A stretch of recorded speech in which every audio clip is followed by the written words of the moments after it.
Me llamo Albert Masip, soy el residente de primer año de Anatomía Patológica y hoy os hablaré de nuestro servicio en el Hospital Juan 23. En nuestro día a día es estar con el patólogo que tenemos asignado, diagnosticar, incluir sus piezas y también recibir algunos días de la semana peticiones intraoperatorias y dar una respuesta.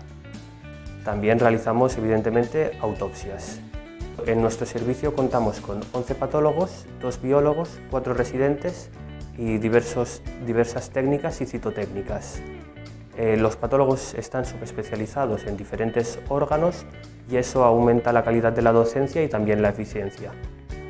Aparte de esto, también realizamos sesiones dentro del departamento de manera semanal y también realizamos bimensualmente y mensualmente sesiones con dermatología, con nefrología y con digestivo.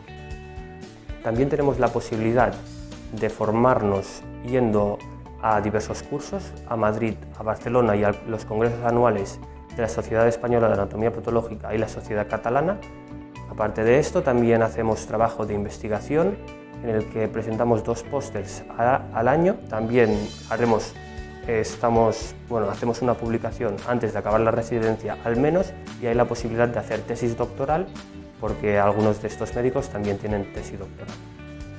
Y esto sería todo.